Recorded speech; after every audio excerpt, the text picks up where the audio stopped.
Un saludo fraternal a cada uno de ustedes, amados oyentes, y a cada uno de nuestros hermanos en fe de nuestra comunidad virtual de Conexión Vertical.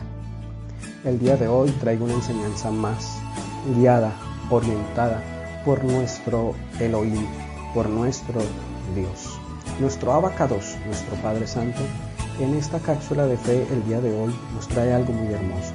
Y quiero arrancar preguntándoles a ustedes, pero para que se contesten a sí mismos, para que le den un valor a una palabra que les voy a estar preguntando, para que cada uno de ustedes realmente se respondan, no se engañen, se respondan a sí mismos.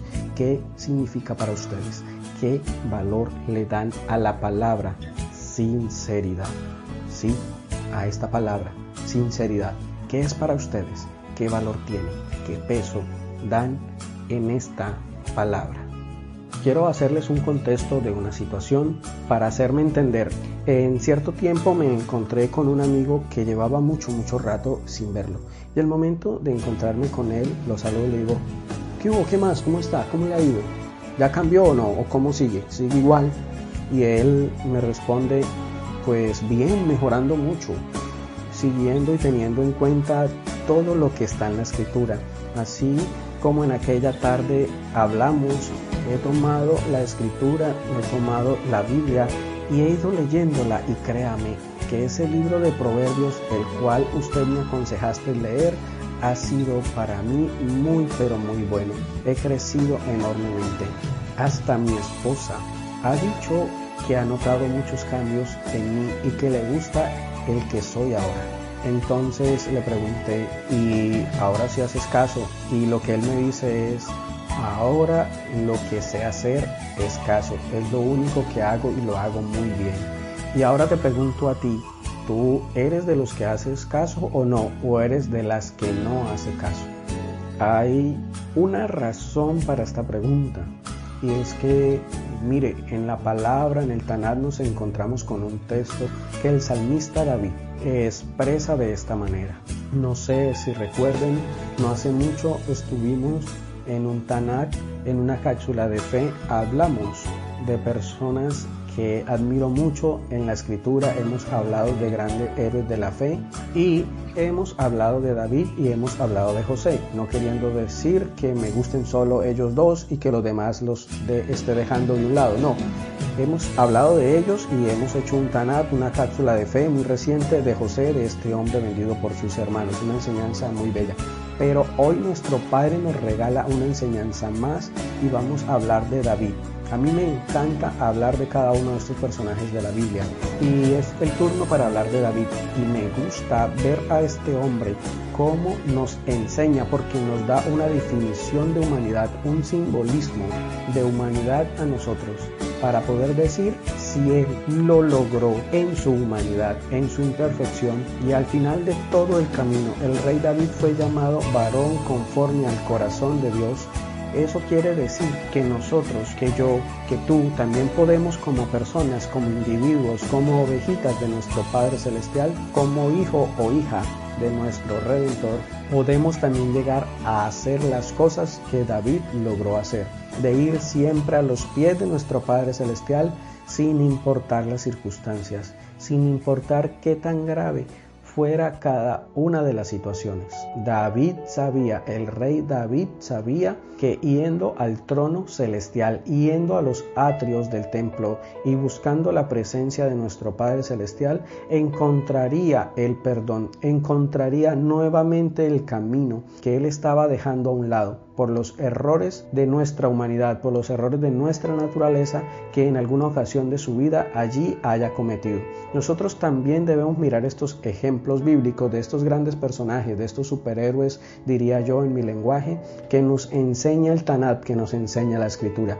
David es un personaje que me encanta hablarlo, enseñarlo, y hay una cosa que él hace y en muchas que hizo. Pero el Salmo 143 es una expresión. Él dice: Señor, enséñame, Dios mío, amado, eterno Dios, enséñame a hacer tu voluntad, porque tú eres mi Dios. Tu buen espíritu me guíe a tierra de rectitud. Es una palabra tremenda lo que acaba de expresar David en este salmo. Las palabras que está diciendo tienen un peso impresionante, porque son palabras que me dejan ver del por qué Dios consideraba a David conforme a su corazón. Pero ¿de dónde? Yo no lo veo, dirás tú.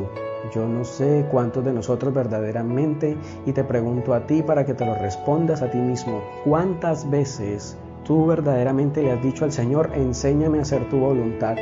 No, eso es fácil decirlo, pero óyelo. Mire lo que dice David: enséñame a hacer tu voluntad, porque tú, oh Dios, tu buen espíritu me guía a tierra de rectitud.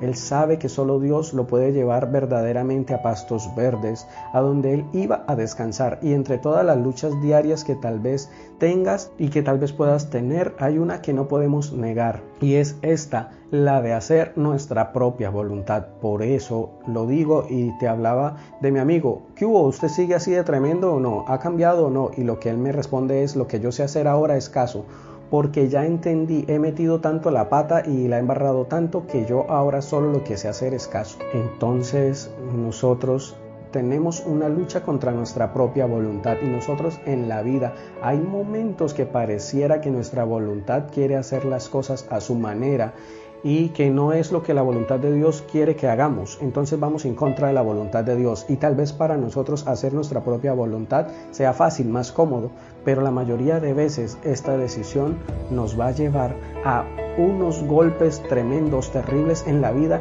que nos va a llegar a doler. Esa metida de pata que dijo mi amigo, mi conocido.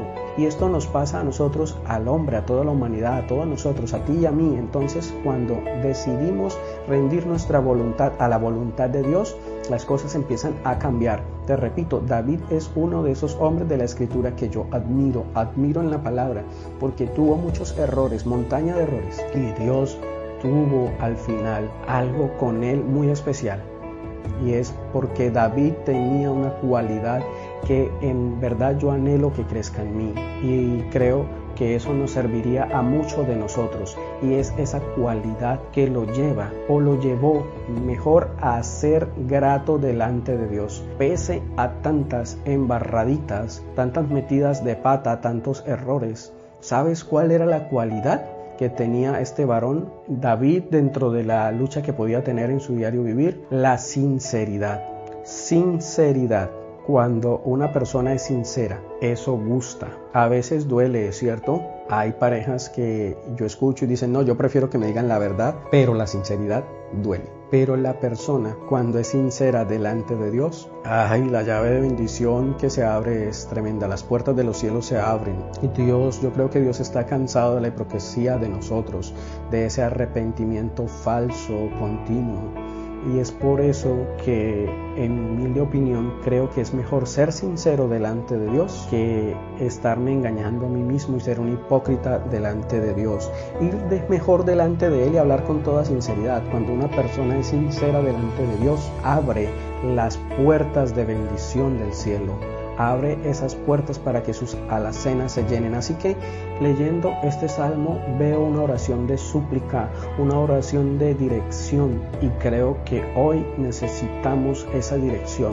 Yo no sé si tú le pides dirección a Dios de lo que vas a hacer día a día, porque la mayoría de nosotros siempre nos dejamos llevar por lo que creemos que es mejor, y nos sale caro en ocasiones eso, y a veces no, pero cuando nos sale mal, ay Dios mío, ¿dónde estás? Ayúdame.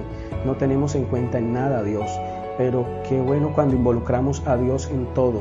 David decía: enséñame a hacer tu voluntad. ¿Qué estaba diciendo? En pocas palabras, ahí en este salmo, en enséñame a hacer tu voluntad, estaba diciendo: ya no quiero hacer más mi voluntad, no quiero seguir en esto, no quiero seguir con este dolor, porque en lo que yo creo la he embarrado, he cometido errores. Ahí David está escribiendo y está haciendo una gran escuela, y es la voluntad divina. Tienes unos exámenes tremendos en el entrar a estudiar allí en la voluntad del Padre, pero al final, cuando te gradúes, cuando nos graduemos, va a ser una bendición enorme, una completa bendición. Tu buen espíritu me guíe a tierra de rectitud. Eso me gusta mucho lo que dice ahí del salmista. Él está proclamando, él está diciéndole a nuestro Dios, a nuestro Yahweh, porque Él vino a prometernos, Él vino a darnos y nos dejó dicho que el Espíritu Santo nos guiará, nos llevará a toda verdad. Y es decirle, Espíritu Santo, guíame, Señor, que tu Espíritu Santo me guíe hoy por donde realmente debo caminar, por donde yo deba ir, por donde yo deba hablar, dirigirme, por donde yo deba negociar, lo que tú hagas, no sé a qué te dediques, pero Dios quiere guiarte hacia esa tierra de rectitud. Pero debemos ser de oídos tan sensibles a la voz del Espíritu, a la voz de nuestro Dios, para poder entender, comprender qué es lo que nos conviene. Yo creo que a partir de hoy podemos decirle, Señor, enséñanos a hacer tu voluntad y guíanos a esa tierra de rectitud. Hacia allá queremos ir, pero hoy determinamos por encima de todo que eso que suceda y que tengamos que dejar a un lado, que sea tu santa voluntad, que sea la voluntad tuya más no la mía, porque queremos que tú como mejor maestro, como sublime maestro, nos enseñes a hacer tu divina y santa voluntad y nos guíes con tu Santo Espíritu. En el nombre de Jesús, amén, amén y amén. Conexión vertical, una conexión directa con Dios. Shalom Adonai.